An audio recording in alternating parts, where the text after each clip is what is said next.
And so this is the final program presentation for the Beatrix Farron Society for this season. And I'm excited to have my friend here, Craig Regelbrugge. We have worked together for many, many, many years. And I thought this topic would be kind of interest. It's a little bit different, but Craig has worked for years with plants, from working with nursery people, working with plant shipments from overseas, from different states, and trying to get them to you all, basically, with the clean plants without pests, etc. So I think Craig can talk a little bit more, but sort of giving you a sense of where do your plants come from. And so without further ado, Craig, thanks for coming. Hello, everyone, and thank you for taking the time to be with us, to come together on this beautiful afternoon. Certainly, there are many other things you could choose to be doing, and we're grateful that you're here. Thank you, Ann and Steve. Ann and Steve are hosting me, and I guess in that spirit, saving a few bucks for the organization as well. But Ann has been a career-long friend. I think we met in 1990. She was brand new in her career working for the Maine Department of Agriculture, and I was brand new, pretty much brand new working for the American Nursery and Landscape Association. And we became fast friends and have stayed close ever since. In her absence, I want to thank Pink for the weather. The fabulous weather is thanks to Pink, and she lifted so hard to bring the fabulous weather that she's actually under the weather. And so we're sorry for that. I also want to apologize at sort of setting ground rules for how we're going to do this. I want to apologize to the nuns who taught me in middle school at St. Patrick's for leaving a preposition dangling in lonely fashion at the end of a sentence. I know better, and if they weren't rolling over in their graves, they'd be beating on me with rulers and yardsticks. But they're not here, and we are, so hopefully they'll forgive. As Ann said, I've really spent a career working with the industry, and because there's so much to talk about, I'm going to touch on a lot of different subjects, not too deeply, but I am certainly more than happy to be interrupted at any point. If there's something you want to ask, if you want to heckle me and take me on about something I've said, that would certainly be fine. So it's nice to be with you at this sort of end of the summer. And for those, which is almost everybody, who have never been at a presentation that I've given, usually they're chock full of political memes and political cartoons. And today that is pretty much not the case for all the obvious reasons, including the fact that it's treacherous waters these days to talk about politics. So I'm going to stay on the straight and narrow and mostly horticultural with just, whoops, I think we're going to extend desktop. See if this works. Okay, whoops, no, we want mirror displays. Hang on. Yeah, so with one exception, and that is this couple. This crossed my desk the other day, this lovely couple. Sorry, that thing's hanging in the way right here. We're going to try to drag it out of the way, but this lovely couple is saying, I can't believe that the summer is over and civilization too. And some days it seems that that's kind of the case. Hopefully not. I'll end on a more optimistic note than that. But I did want to explain, for many, many years, I ran the federal government relations program for the horticulture industry's primary national organization, which is now known as American Hort. And throughout that time, it was kind of old school. Whoops, I'm sorry. It was kind of old school. We worked with politicians of all stripes. They had their ideological preferences, but at the end of the day, people kind of understood that the time comes where you have to come together and you have to find common ground, you have to forge compromise, and you have to move forward in the broad common interest. And these days, that's gotten extremely, extremely difficult. So if you sense in anything I say or body language that I'm a little bit frustrated with the way things have gotten, it's because I am. And it's part of the reason that I chose to step away from that space a little bit younger than some people have the luxury of considering retirement. It was a sort of a matter of self-preservation. And honestly, I hope that we can find ways to work together to get beyond the difficult political moment that I happen to feel that we're in. But that's just the reality. On a more happy note, there are no happier folk than plant lovers and none more generous than those who garden. And this is something that Ernest Wilson said.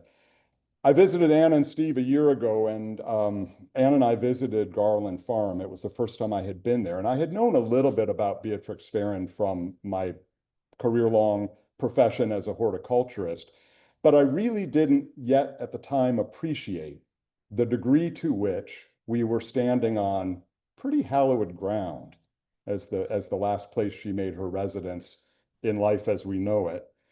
And I've done a bit of research, part of the due diligence before coming up here, and I found incredibly impressive the benchmarks that she achieved at a time when those achievements were almost unheard of. The imprint she left in all of the spaces, public and private, that she landscaped and gardened, and ultimately close to the association world where I spent most of my career, the fact that at the time that our sister organization, the American Society of Landscape Architects, was formed, she was the only woman who was allowed to be in the room and in the organization as a founding member of it. And so it's hallowed ground indeed. And I know we're not on that ground here talking today, but I just wanted to pay a bit of respect to her legacy. Thomas Jefferson, famous Virginian. Sorry, I got to find a place to put myself where I'm not in the way all the time. Well, don't want to go there. Let's try it there. Nope, let's not do that either. There's probably a better way to do this, but I haven't figured it out. So Thomas Jefferson, famous Virginian, I live in Virginia now, so one of our statesmen said, the greatest service that can be rendered to any country is to add a useful plant to its culture. Now, for me, that means okra, right? What's not to love? Any okra lovers in the room? Any? I know I'm in hostile territory north of where it can be grown, but okra was one of these plants that was brought here and has become a wonderful part of our cuisine in much of the country. And I know some of you think of slime, but I think of sublime. Vanna White gave me an extra couple of letters, and to me, it's sublime. And maybe with climate change, one of these days, okra will become a thing that you can successfully do in Maine as well. I hope for your sake, yes. The reason I bring this picture up is because I wanted to touch a little bit on the whole phenomenon of plant introduction, because it's difficult to talk about the industry without sort of talking about all the ways in which plant introduction occurred to give us many of the plants that we're growing now as useful and in many cases, beautiful species. So there was, okay, there we go. There, as I've read on the subject of plant introduction, there were basically 5 big periods of time. And this is a North American and European perspective. Yeah, I gotta get, I'm too tall for the screen.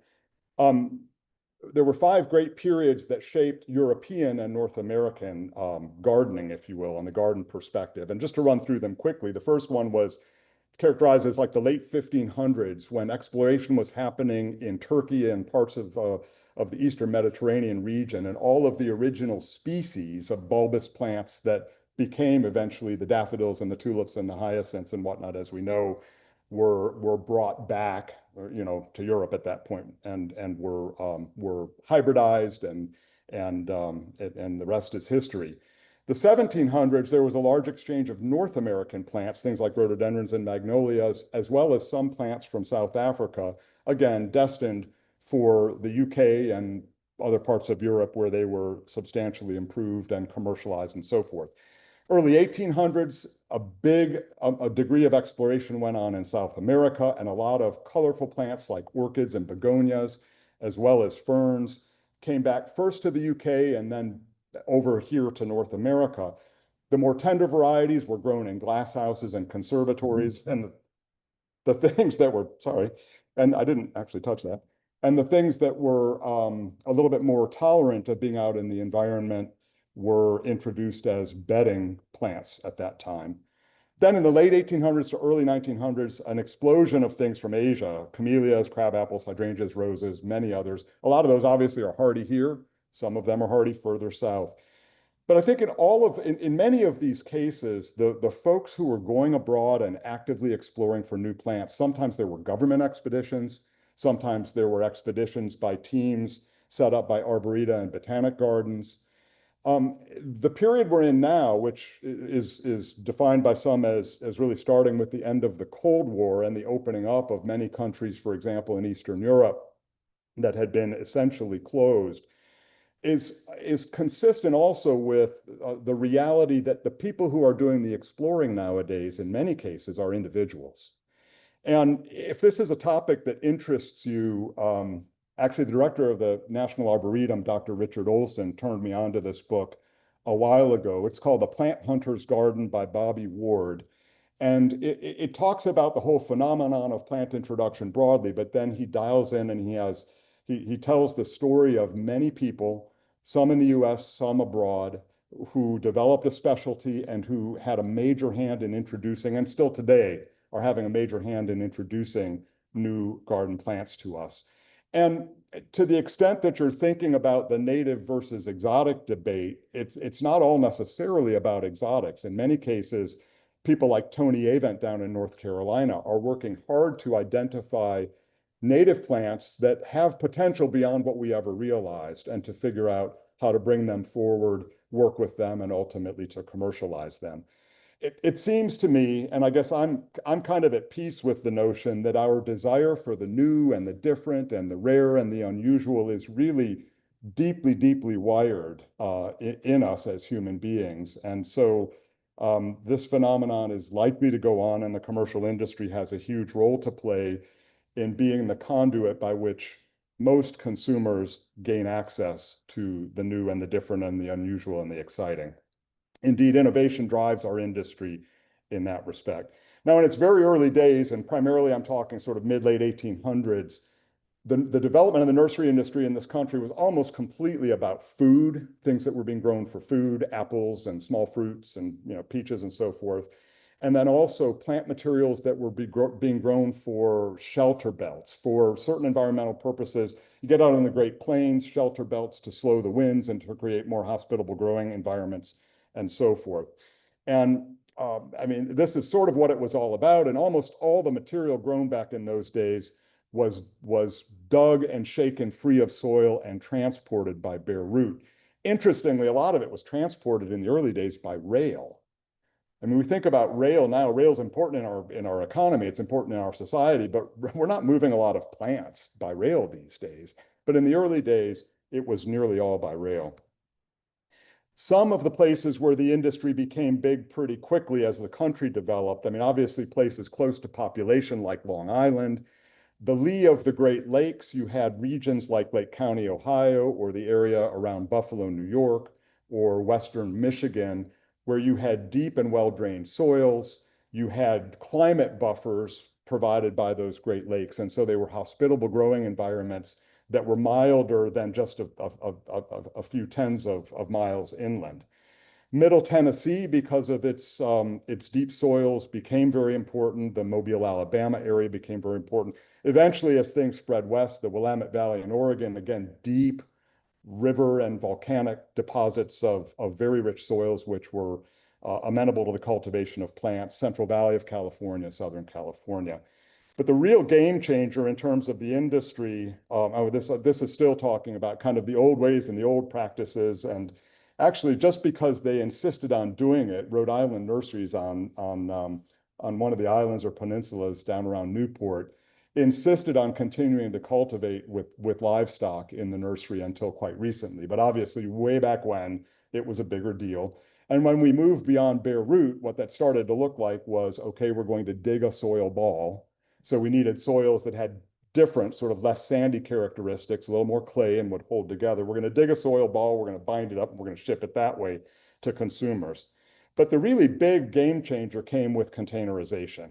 For better or for worse, we can have a lot of conversations about problems with container-grown plants, about proper ways to get them established in the landscape, about what goes wrong if the care and time aren't taken to ensure you don't have circling roots when a plant goes into the ground in the landscape. But in the very early days, kind of, I think it was immediately post-World War II, growing in containers became a way to reuse metal food containers. That's where it all started. eventually plastics developed and most everything shifted over to plastics. Now there's a pretty rigorous debate going on about getting away from plastics, getting to things that are biodegradable, paper pots, fiber pots, although a lot of times the fibers are peat, and there's a debate to be had about the sustainability of peat. But really container culture shifted it away from needing to be centered, the growing needing to be centered where you had the right soils and climate, to simply, can we manipulate, can we grow in artificial growing media, and can we manipulate the climate adequately? And so the industry really expanded out to pretty much all 50 states. There's not a lot happening in Wyoming. There's not a lot happening in a few other places like that, but the industry is big in most of the states in the country. Now, post World War II, a couple things happened. One, the troops came back and the GI Bill happened, and we saw the development and the expansion of our early automobile-oriented suburbs, again, for better or for worse. We saw the building of the interstate highway system that facilitated that. And these early suburbs, everybody wanted their patch and everybody wanted to landscape their patch. And so they became a tremendous market for trees, shrubs, flowers, and plants. And then along a little bit later comes Lady Bird Johnson. And Lady Bird Johnson, as First Lady, made beautification, highway beautification, her cause. And she really, even these days, if you get a group of nostalgic old timers in the industry together, and they're talking about conditions in the market, somebody will invariably say, we need another Lady Bird. She had that much influence on the success and on the expansion and on the value of the industry. It was really phenomenal. It was an engine that drove things forward. Today, the industry has a production value. The value of the crops grown in greenhouses and nurseries at farm gate is about $17 billion. But the total economic output, when you consider all the sectors, retail and landscape services and associated equipment and whatnot, the total economic output is said to be $350 billion. So it's a big, big, big business, though it's really not dominated by just big players. I'll get to that more in a second. It remains highly seasonal. Mother Nature sort of made it that way. We try to work around the margins. I know you're doing that up here in Maine, but it's still seasonal. It's highly perishable. The crops need to be handled carefully when they're being transported. Highly diverse, and I'm talking about the types of plants that are grown, but also the ways in which they are grown. And for the most part, still very labor intensive. The high labor input's a real challenge for the industry. Despite all this, because of seasonality and because of perishability and because of just the diversity, we still are really, in some ways, a cottage industry, an industry of relatively smaller and family businesses. Many might be organized as a corporation, but they're not publicly traded. I can count on about one hand the number of production nursery companies in the country that are actually operating as a publicly traded corporation. Central Garden and Pet owns Bell Nursery, which is a big regional player in the eastern United States that sells exclusively through Home Depots. Costa Farms, headquartered down in South Florida, is owned by a corporation for which this is sort of one entity that they do, and that's publicly traded, Martel Corporation. But really, you can count on one hand. Leading states, California, Florida, Texas, and Oregon are the top four. Generally, it's seen that way. But it's interesting. Last time we looked at the numbers, nursery and greenhouse crops were in the top 5 sectors of crop agriculture in 26 states and in the top 10 in 42 states, which gets to the point we're kind of everywhere. We're sort of a big player everywhere. And actually, that was something we always tried to leverage in the advocacy work. Cotton, there's a cotton belt in this country, and it kind of mostly goes from Arizona, West Texas, around to North Carolina and not beyond. So cotton's political clout is all in that region. Sugarcane, a lot of political clout, but again, very isolated in Florida and Louisiana and a little bit Hawaii. In our case, we had grassroots. We had real, honest to goodness people running businesses, making payrolls and employing people all over the country, really in numbers in almost every state. Trade flows have always been sort of interesting. There's a strong desire to go south to north. You get a little jump on the season. So we've long seen more southern production from Florida and the Gulf South move up into the mid-Atlantic, production from the Carolinas move up into the Northeast, and so on, all the way up into New England. And that remains a phenomenon. Also a major trade flow from the West Coast states back east across the country. Couple of shots of nurseries. This is Greenleaf Nursery Company, their headquarters facility in Oklahoma. Several hundred acres on very rolling lands, an interesting set of challenges they deal with. Metrolina in North Carolina is said to be the largest contiguous heated greenhouse space under one roof. It's about 60 acres, just a little bit north of Charlotte, underneath contiguous greenhouse space. When you see it coming over the hill on the little country road that approaches it, it looks like a mirage in the desert. J. Frank Schmidt, one of the largest, in fact, maybe now the largest shade and flowering tree liner grower, liners meaning young plants that are usually dug bare root and then sold to other growers who produce finished landscape trees. Those are some of the big players, but despite the big players, there's an awful lot of small operations, niche operations, local operations. Color and herbs, obviously in recent years, things like color and food crops have taken on really new importance. In fact, these days, if it's not colorful, it's probably sitting there. Couple things I wanted to mention about the industry today. The consumer channels continue to diversify. The largest number of plants these days, for better or worse, are getting to consumers through mass retail formats, home centers, grocery stores, mass retail formats like Costco. For better or for worse, that's the majority. A significant amount of plants are still moving through traditional independent garden centers and a lot through the landscape trade as well. The new kid on the block, obviously, is online sales, and most who have gotten into online sales are finding that they are exploding around the seams with, again, it's a two-edged sword. There's some good to that. There's some bad to that. The baby boom effect has peaked. I was born, I'm like right at the tail end of the baby boom. I'm usually considered just after it. But the baby boomers, the big population bubble that was and still is the baby boom, as it moved through life, it kind of changed everything wherever the age cohort was. And in our industry, for many, many years, the baby boom drove spending and propelled our industry forward, particularly when they got to home formation and their peak earning years. The baby boomers are beyond their peak earning years almost across the board now. And so the question is, what's next? Not a whole lot of people looking at Gen X to be particularly useful in this respect. I'll keep my editorial comments limited to that.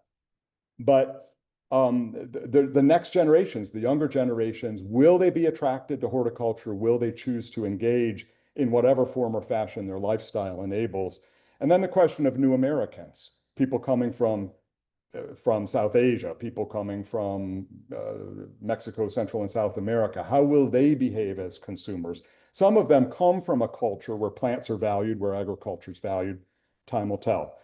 The COVID pandemic, when the COVID pandemic started, I remember vividly Friday, the 13th of March, when the shutdown was upon us. Our industry was scared to death that we were going to lose spring. And in our industry, there are about 10 weeks, it varies a little bit depending on where you are, but you make hay while the sun shines, and we make plant sales in the springtime. And so that 10 weeks can go from March into early June, but that's when 60 to 80% of the annual business gets transacted. And so COVID shutdowns, we're like, wow, we're going to lose the season. We can't survive. We can't come back to this. And it was a bumpy ride in the early weeks. Fortunately, some of the government programs that were stood up to try to sustain employment and keep people on the payroll had a positive impact in our industry. But the interesting thing is by the time we got to May, consumers were cooped up at home. They had nothing to do. They had nowhere to go, and they went crazy buying plants and engaging in landscaping. And this lady was one of them because she's smiling and saying, yes, I was one of those. It was an amazing phenomenon. And looking back, we now believe that over 20 million first-time consumers, mostly of these younger generations, came into the industry and spent money in the industry, literally for the first time. And so now the challenge is, can we hold them? COVID's over. Can we hold them? COVID's mostly over. Can we hold them? One of the things that was very prominent then was food gardening and just the insecurity people were feeling and the fact that by growing their own food, even on a small scale, it gave them a feeling of some security. We still are a discretionary purchase. So when times get tough, there's always a lot of worry about people making hard decisions and that spending in horticulture will fall off the table. we still are heavily driven by home construction and home renovation. One silver lining, if we get into recession times, one silver lining tends to be that when people hunker down for a recession, they may choose to make wise, if limited, investments in improving their immediate surroundings. And so sometimes that's a little bit of a cushion for us. I've learned over the years, and a wise man told me this early on, that success in the industry is all about avoiding collisions. We've got some people who choose to diversify and they do a lot of everything and they try to be the biggest and the best at it. We have others who try to stay in a very narrow lane. And that narrow lane may be a local market area. It may be a niche like a native plant niche or whatever the case may be. We find a lot of people choosing to compete in their own way and trying to differentiate themselves from the rest of their competition. Genetics and quality and the new and the different, continue to remain an important factor. Location, for a while early in my career, we were seeing the big players in the West Coast, for example, serving a national market. And there's been an interesting development of regionalization where a big player like a Monrovia out in California, they ultimately acquired operations in Oregon, Georgia, Ohio, North Carolina, and Connecticut to be able to serve markets on a more regional basis. That helps from a variety of perspectives. They face less shipping restrictions. They have more manageable transportation costs. They're growing in the same climate zone, or nearly the same climate zone. So what they're shipping isn't necessarily like whacked out and in full bloom, and it's going into a place where frosts are still happening. Is bigger better? I think as time has gone on, there will always be those who are trying to maximize their economies of scale and elbow out their competition. But I think the real excitement now is in the really carefully niched people who don't want to be particularly large. They want to be particularly profitable and successful at what they do. And then continuing changes in market channels, which I think I'll touch on one more time.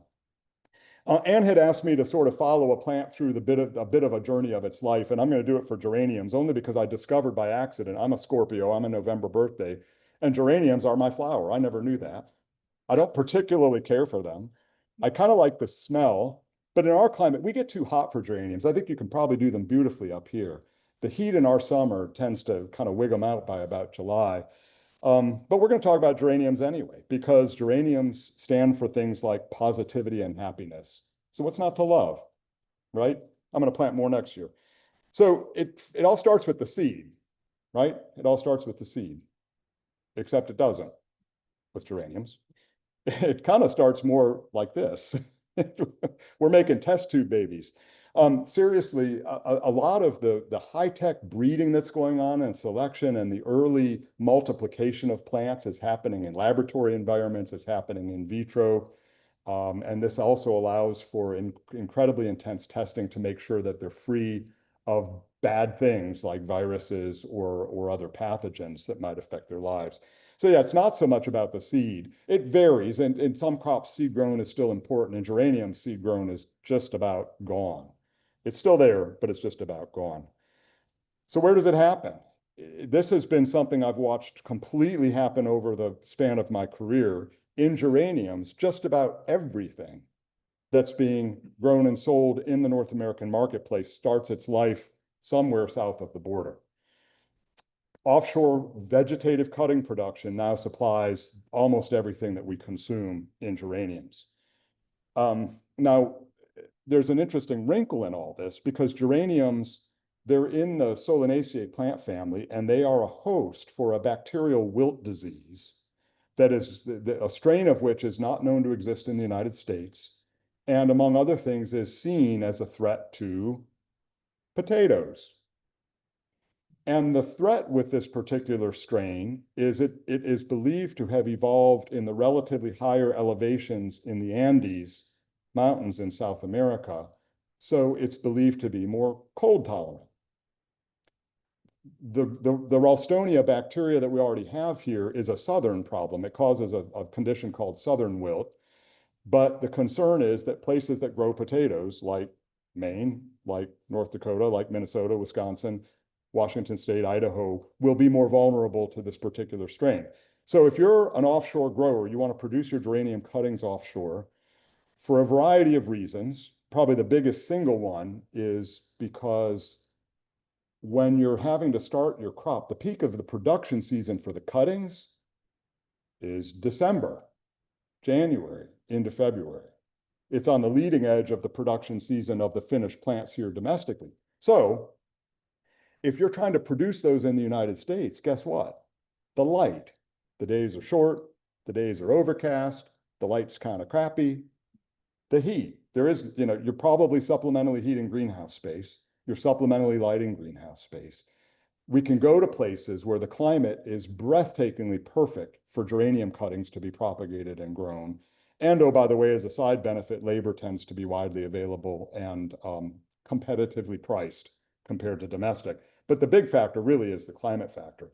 So if you're wanting to bring geranium cuttings up from places like Guatemala, Nicaragua, Mexico, you have to participate in a USDA program, certification program that mandates minimum standards that have to be met for how your facility is arranged, for how you do sanitation and hygiene, for testing for the pathogen, for record keeping, traceability.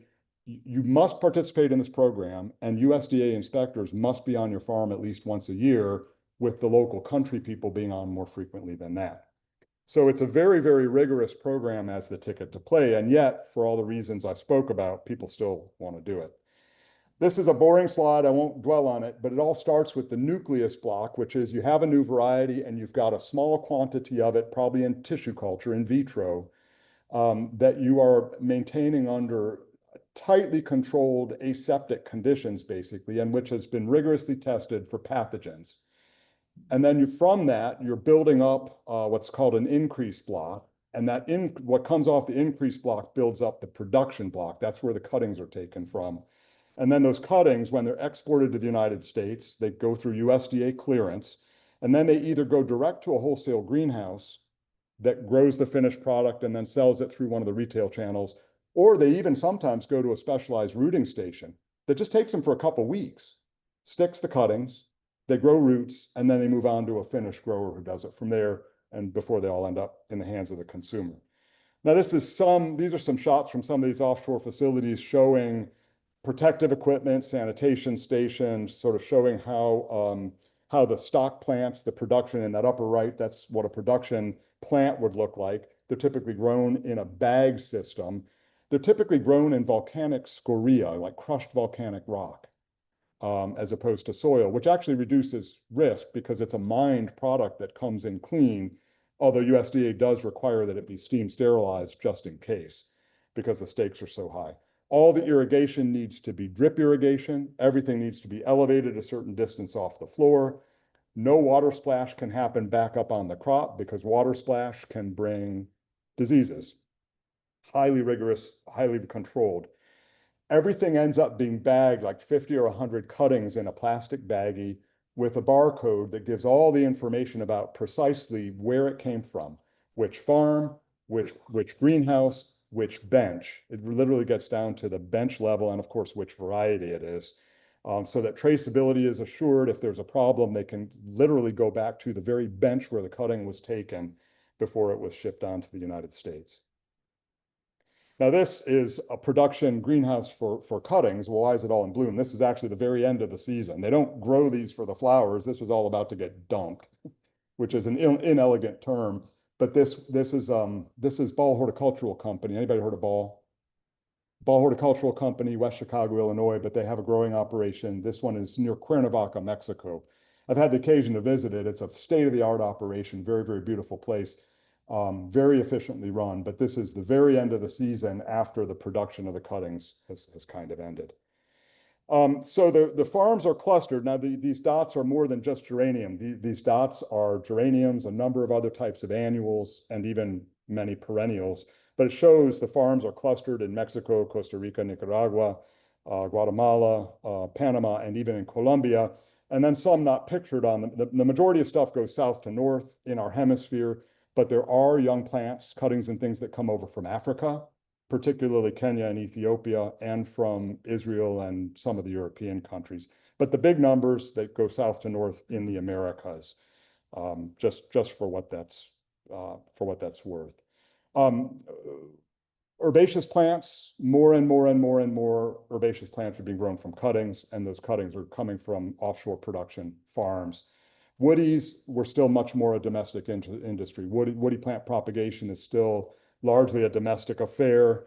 And so the whole process, soup to nuts, still mostly done vegetatively. Things are done from cuttings or budding or whatever, but it tends to be more of a domestic issue. There are more quarantine and regulatory limitations on bringing in many of the woody plants that limit the ability to move the propagation offshore.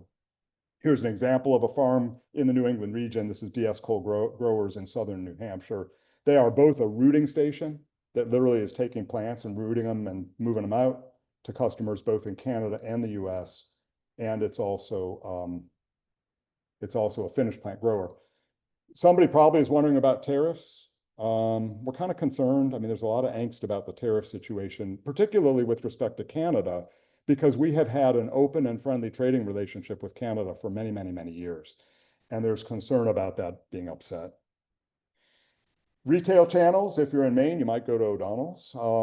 If you're, Lowe's, Costco, Nature Hills is one of the major online types of retailers, but these materials obviously move through all those channels and others. I want to talk for a couple of minutes about plant health, because this is a unique situation. I mean, our industry is very heavily regulated. I'm not complaining when I say that, but it's very heavily regulated by the federal government and by the states to try to mitigate the threat of plant pests and often invasive plants being moved around and becoming a problem. Here in Maine, I know you've been dealing with, you've got emerald ash borer moving in. Emerald ash borer didn't get to this country via nursery stock. It came in as a contaminant on wooden dunnage, stabilizing cargoes on ships or on wood packaging. But it has become a big nursery problem. And frankly, it's become a big ecosystem problem, threatening to pretty much wipe all the species of ash from the face of North America unless we can find ways to outsmart the insect, which is probably going to involve plant resistance or biological control, something like that. But we are heavily regulated in order to do business because of these kinds of threats. And I wanted to mention just a couple that are bearing down on us now these days. Box tree moth. I guess you can still grow boxwoods here, right? Some of the cold hardier ones. I'm getting a half-hearted yes, right? We can grow some boxwoods in some parts of the varieties have been getting better in terms of cold tolerance and so forth. But there's this pest called box tree moth. It's a voracious caterpillar. It's native to Far East Asia. Somehow, probably in the nursery trade, I hate to say it got to Western Europe. It caused tremendous damage in Western Europe. Somehow it hopped across the Atlantic to Canada. And then it came down across the Niagara Peninsula and marched over the bridge. And I'm not sure if it took the Rainbow Bridge or which bridge, but it came across one of those bridges, however, or blew across, and it got to New York, and it has since been found in Michigan, parts of Ohio, Massachusetts. There's a growing list of states where it's been detected. The good news with boxwood is it's a nursery and a landscape concern, but it's not a big environmental concern. Boxwoods are not our native flora. They are in your parts of Europe. For us, they're not. So this is kind of a family matter. We get to figure out how to deal with this as an industry that's concerned about iconic landscapes and that's concerned about what happens to be the #1 evergreen shrub crop in the United States, for better or for worse. It's the #1. So there's a major league effort to try to slow its spread while we develop the tools to deal with it. And in the early days, of course, some of those tools mean chemical treatments, chemical sprays, or other treatments. But there are some exciting alternative possibilities. One of them is biological controls. Teams have gone over. Our research foundation helped to fund this work, to send teams over to Far East Asia and look for natural enemies of the box tree moth that specifically attack it and don't have a wider host range, don't attack other things. And to bring those back, figure out how to rear them, figure out if they can be safely introduced and if they'll establish and bring the populations under practical control. Another, and I love the sound of this, if you have teenage children, you probably love the sound of this too, there's a thing called mating disruption. So mating disruption, you're supposed to laugh at that. Mating disruption, basically the female releases a pheromone which attracts males. And so mating disruption, they figured out how to mimic the pheromone and to put it into strips or tape that you can hang from trees and whatnot. And so you flood the zone. You'd flood the zone with pheromones and the males can't figure it out. And so it limits the reproduction. That's happening big time right now and I think for high value landscapes and for nurseries, mating disruption also might be a tool that becomes important. Diseases are a big challenge we're dealing with as an industry, just, largely because our ability to find them is so much greater. We're getting into these molecular level diagnostic techniques that allow us to find things that are invisible, viruses, for example, that we never knew existed. And what we don't know is usually what kills us. So you find a new virus in a plant. Okay, what of it? Does it cause disease? Does it maybe actually influence the plant in a way that we might find beneficial through color or some other phenomenon? And the regulators, I mean, when they find a virus in a plant, they're like, ooh, this is a new virus. We can't allow this in. But often what we don't know is the big problem. Visual inspection, of course, doesn't work so well for a lot of those diseases. So what we're trying to move toward as an industry is programs that sort of take a holistic prevention mindset. That basically we're trying to build in all the measures in the plant production system. So you're doing all the things at the right time throughout the production system so that by the time you get to the end of the process, you know that the plant you have is acceptably free of injurious insects and diseases. Here's an interesting one that just popped up on our radar this past year. David Austin roses. Anyone heard of David Austin roses? So David Austin Roses was having a major infringement problem. And as they were investigating for their intellectual property rights, patents, and trademarks, as they investigated, they started to discover that finished rose plants ready to be planted were being shipped directly to customers in the United States from China, not even being presented to USDA to be inspected when they arrive into the country. They were not being manifested as plants, and they were being surreptitiously shipped directly to customers. Obviously, we're concerned about legitimate trade causing unintended problems, but this is a nightmare waiting to happen. This is a disaster waiting to happen. So USDA has a smuggling and trade team that's looking into this matter. That's hopefully going to address it as best as can be. But it just kind of shows, as the world shrinks, as commerce and travel make the world so much more accessible and online sales facilitate transactions between individuals that didn't used to happen, it's going to become very, very difficult. I want to just kind of touch on a few challenges. I mean, if you're running a nursery, you're thinking about a lot of things. You're thinking about business succession. Do I have a kid who's going to take the business over from me? If not a child of my own, do I have a manager? Do I have people in my management team? Business succession is a big deal.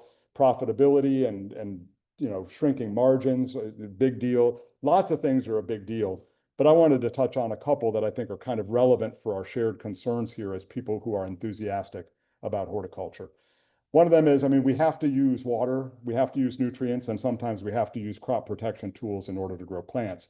But obviously the concerns about nutrients ending up where they're not supposed to be, about whether chemical controls are safe or not, are there safer alternatives, about water limitations and prioritizing scarce water resources. These are all major challenges for the industry as we try to become more sustainable. I already mentioned plastic waste. We use a heck of a lot of plastic in the industry. And curbside recycling, the nirvana would be that if you buy a plant in a container, you can leave it curbside and it goes away and gets recycled. Well, even for the stuff that's eminently more recyclable than black plastic nursery pots, that's probably not happening in most parts of our country. Though many of us are dutifully separating our recycling, and Lord only knows what's happening with our stuff when it leaves our bins. But the figuring out how to reduce plastic waste generation, move to alternatives, move to schemes that lead to reuse or recycling. This is going to be a major challenge for the industry because we're in the public's eye with respect to the use of plastics. Labor and transportation, just touching on them because they're both major challenges. A lot of the labor force that's lifting up our horticulture industry wasn't born here. Some of them are here on temporary visas legally. Some of them are here on papers that look better than they are. We are trying to do a lot of things to improve the quality of the jobs that exist, as well as to mechanize and automate as much as we can that can't much be improved. It's going to be grunt repetitive work, and that's an ongoing challenge. Transportation and the costs associated with that as well. I've talked some about vectoring pests. We want to be kept free of harmful things that will mess our industry up, but we also need to be accountable for making sure that we're not shipping problems around that become problems for landscapers and gardeners, that become problems for other crop farmers, and that ultimately become environmental problems. And then finally, invasive plants. And this one is near and dear to me because, I mean, honestly, folks, I spent much of my career advocating for reasonable, balanced, thoughtful, science-based, approaches to dealing with it, with invasive plant concerns, to fight against draconian regulation, hasty bans, and all these sorts of things. And I still sort of believe we were trying to do, good in a lot of areas. And we did find common ground with a number of groups that were coming at it, being concerned about the environmental impacts of invasive plants. But I will tell you that regardless, I'm paying penance late in life, back to my, my Catholicism, the burdens I carry with my having been born Catholic. I spend an enormous amount of my waking hours killing things. And in my neck of the woods, in my backyard, I'm trying to keep my woodlands as pristine as I can and free of things that don't belong there. And the big three, without question, for me, are Japanese honeysuckle, Chinese privet, and Japanese stiltgrass. And there's a few others. I mean, we get tree of heaven popping up, Ailanthus altissima. We get a few things that pop up, but those three are the big three, and they really are for us plants that will change the ecosystem. They'll crowd out the understory. They'll crowd out the wildflowers. They'll trash it out. And, so here I am. I mean, I'm paying my penance. I am on my 30-some acre patch of paradise. I'm doing everything I can. But it has caused me to be really, really conflicted about the industry that I dutifully represented for a lot of years, saying, can we do better? Can we maybe do better in some of these areas? Where the horse is already out of the barn, well, the horse is already out of the barn. But I think we have an obligation to try to be doing everything we can to prevent the next problems from occurring and to nip them in the bud as proactively as we can. I found this interesting. This is not a new problem. Charles Darwin, in On the Origin of Species in the mid-1800s, several of the plants, such as cardoon and tall thistle, which are now the most commonest over the wide plains of La Plata, Argentina, clothing square leagues of surface almost to the exclusion of all other plants, had been introduced from Europe. I had the luxury of and good fortune of traveling in New Zealand last winter.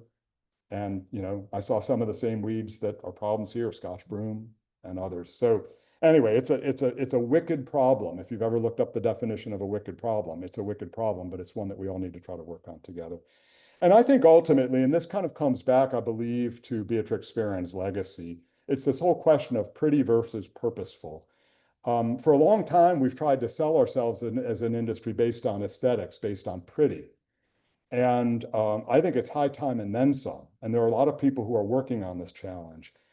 Are we designing and installing landscapes which are not just aesthetically pleasing? Are we optimizing the human health and the ecosystem services benefits that come from these, especially at a time when managed landscapes for a lot of people might be the only exposure to something close to a nature experience? I read a statistic the other day, and somebody shouted out, if you read it, that the degree of our population that is now disconnected from nature is at a record high. And I think if there is one thing that we as enthusiastic plant lovers, horticulturists, gardeners, thanks gardeners for being here, if we can do one thing, it's to try to figure out how can we influence on a human being by human being level, creating opportunities for people to get out and experience nature. I don't want to sound pessimistic, but I feel like if we can't do that, we probably really are kind of doomed as a species. The end of our civilization may not be tomorrow, But I don't think we've got a sustainable civilization if we are not cognizant of the nature that sustains us. And I think that's something, I'd like to believe that's something that Beatrix Farron, way ahead of her time in every respect, probably understood. So here we are. I'll leave on a positive note. I believe this woman was a famous poet, and I believe she was a famous abolitionist. I'm in a safe part of our nation, geographically speaking, to talk about that. And she said, she said he, I said she, who plants a tree plants a hope. And I think that's a good place to end on. So I appreciate your interest. I hope you found a little bit of value in some of the things I've talked about. If we've got a couple of minutes, and I think we do, would be delighted if anyone's got a question or a comment.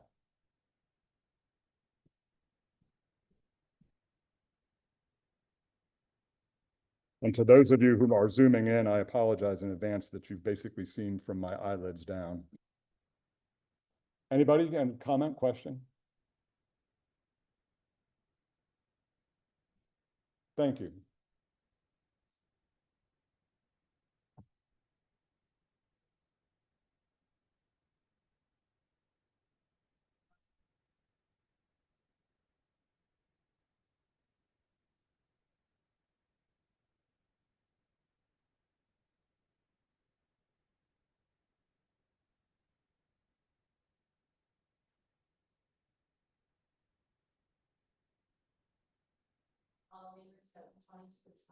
Yeah. So then I think everybody probably heard, since I heard up front, she's and the ladies in the back, but the questions around the use of neonicotinoids and all the associated dilemmas. And it's been a challenging situation for the industry in terms of the way the issue unfolded. I mean, so when the neonicotinoids first, when the first ones came out on the marketplace, they were small miracle kinds of chemicals in many respects. A lot of positive attributes in terms of things they did well and avoidance of some of the harms that we have traditionally seen.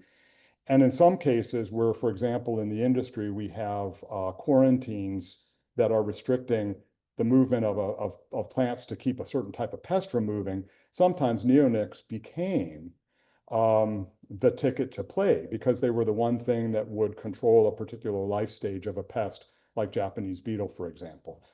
I think, as is so often the case, as we move forward day by day in life, we learn more and more. Hopefully, we're learning more and more. And we, I think, have begun to understand, we're well down the road, maybe even of understanding what some of the downside impacts can be.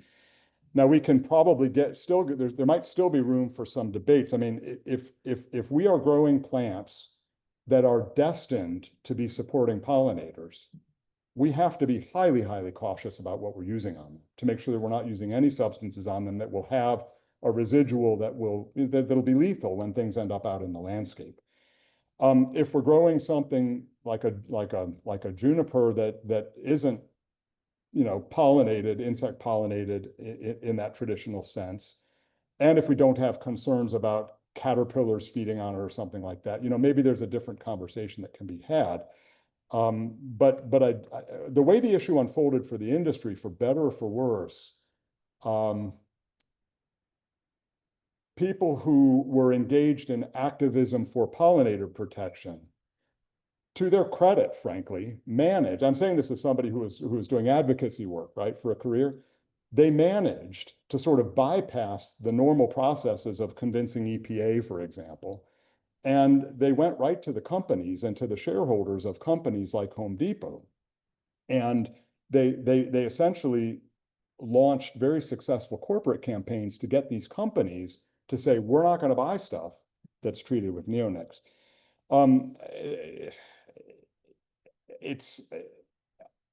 It largely worked, I think, at forcing many of the larger players in the industry to say, we need to find different ways to do this.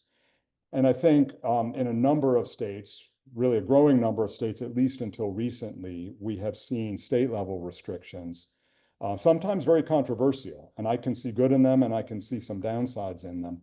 But we've seen state restrictions come to bear. One very positive that's come out of, I think, the attention that was brought on neonics. If you go into a commercial greenhouse operation nowadays, the degree to which technologies like beneficial insects are being deployed for insect control, it blows your mind. They're rearing beneficials on site. They've got a staff person whose job is just to rear beneficial insects. They're doing controlled releases, and they're doing very intensive IPM to try to understand when there is a problem, to catch it early, flag it, contain it, and bring it under control without having to do area-wide or greenhouse-wide type sprays. So I think there's a lot going on that's positive. I think the last thing I'll just say on the neonate question is that our organization launched a stewardship campaign when this whole issue started to rear its ugly head, because we realized we were going to have to figure it out. And a big piece of what we were trying to do was to drive research to actually understand under what conditions might there be residues that will kill desirable insects like pollinators. Understanding better what happens in a plant when it's treated. Does it make a difference if you spray versus if you drench? Does it make a difference how much time there is? And we really refined our toolkit a lot. And I think the industry's come a long distance. I'm not saying it's perfect yet, but I think it's come a long distance with respect to restraint of use of neonics and avoidance of their use, particularly when the crops involved are going to attract pollinators.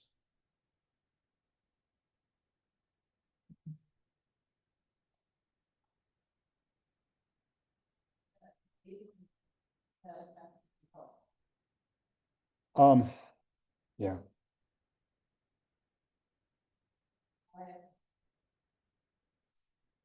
Yeah, yeah.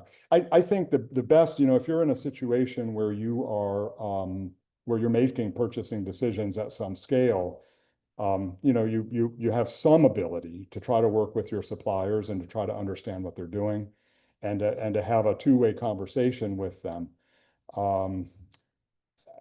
I I can't speak to whether I mean, there have been labeling efforts attempted for various reasons over time.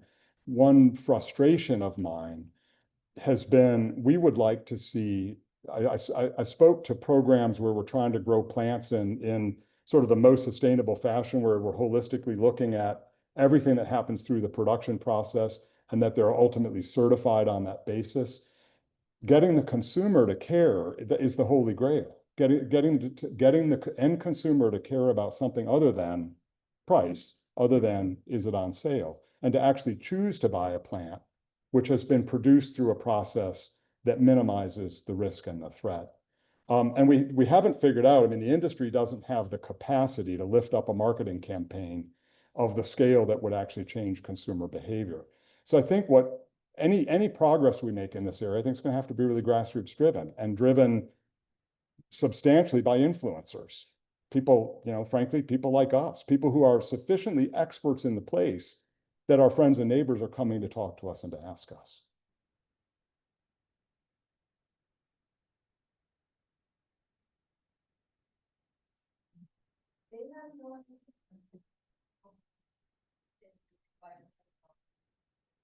Sometimes they look at you like they don't even know what I'm talking about. Yeah, yeah. And do you have the answer? I mean, I do think if you have the ability to work with any retailers that you're doing substantial business with, and not in the peak of spring when they're going nuts. I mean, frankly, the whole industry goes nuts for those 10 weeks I was talking about. But if you can work with them during the quieter season, and particularly if there are things that you're routinely using that you want to make sure that if you're designing, pollinator gardens, and there's a plant palette that you're typically using, to try to work with them, to have them look back, because they can get answers from their supplier growers. Yeah, you should be so often my own have. You have to be careful with the things you use. But we do in this state have a law regulation for the pesticide control. That was passed several years ago, limiting use in the state, except for exceptional uses and so on. So that was passed several years ago. But to Craig's point, I think if you're that concerned about something, you really do need to, put it upon your supplier and make that, and have that relationship, and they can get that information. They have to be able to get that information. That has to come from their supplier. So I think you need to make a decision and, and decide, and to Craig's point again, you can't do it, May 1st or something. But if you have a supplier that you work with on a regular basis, it would benefit them to know that anyway, because I'm sure you're not the only one asking that. And the labeling, to Craig's point, is also tricky because, as you saw for his presentation, plants come from all over the place. So the tricky part with that is, when was the neonic applied? Was it when it was a cutting in, somewhere, and how many weeks have passed, et cetera, and so forth. So it's complicated, but you two have a right to get that information. So it's systemic, right? Systemic. Right, that's why it's that's why it's beneficial. Yeah, they're systemic. I mean, but if you applied a neonic to a young cutting and the finish, the likelihood that you've got the presence of a chemical at a level that is going to harm an organism is pretty low. That's a lot of the research was trying to look into how persistent are these things, how do they move through the plant, what plant parts, and so there's, I mean, the body of research around the issue has grown quite a bit. So we have a lot more information to make better management decisions than we used to. For years, different chemical classes are used to protect the plant from pests, and that was the most efficient way. And then over years, things get used for longer periods of time, and so sometimes then things are discovered as fragrance, and you are aware of and have read that there's other side effects too. But remember, there was a reason why things were introduced, and they just sometimes overstay their welcome, I guess, if you could say. But yeah, you have that option to ask. If there's one other very quick question, we'll take it. Otherwise, overstaying welcome is something to remember, because I think the clock says it's happy hour. Anyone else? Yes, ma'am. And I'll answer quickly. I won't filibuster. There was a lot of concern about it popping from the west coast to the east. Yeah. And it was coming in on bait plants and yada yada. So Yeah, I'll offer my own opinion about it. I mean, so Phytophthora ramorum was one of those. Phytophthora are fungus-like diseases. They're water molds, and they're problematic in nursery and greenhouse production. And various plants are susceptible, et cetera, et cetera. And I think Phytophthora are one of those species, or one that we don't know what we don't know. Like, for example, I'll say this really quickly, but a new, previously unknown in the United States, Phytophthora austrocedri, was found in the nursery trade in Oregon. And this is a Phytophthora that has been causing damage on cedars in the UK and on another species in Argentina, in Patagonia in Argentina, a species we don't have in this country. But so how these things will behave in a new place, we really don't have a good idea. Phytophthora ramorum was introduced many years ago, and I mean, I think it's fair to say, as we know right now, where it's been found established in the environment in extreme coastal California, Oregon, Washington, and BC a little bit, that the conditions that favor that particular species really are cool and wet, cool and wet, cool and wet. And so how much, I mean, there still is a major federal state effort to keep it from spreading around, and a whole suite of requirements and remediations and things that the nursery industry has to pay attention to. But I knock on wood, because we don't know what we don't know. The years of experience we've had suggest that the threat that it poses nationwide is perhaps not as great as we once thought, and that its pest potential is in a really limited type of ecosystem. I hope that turns out to be true, because the other end of that spectrum was chestnut blight, that wiped out an entire genus that was a keystone species here. I made a comment at the front end about politics and everybody kind of laughed nervously or grimaced. And so I'm going to end by quoting Winston Churchill. He said a lot of things. Some of them are famous. Some of them cannot be repeated in polite company.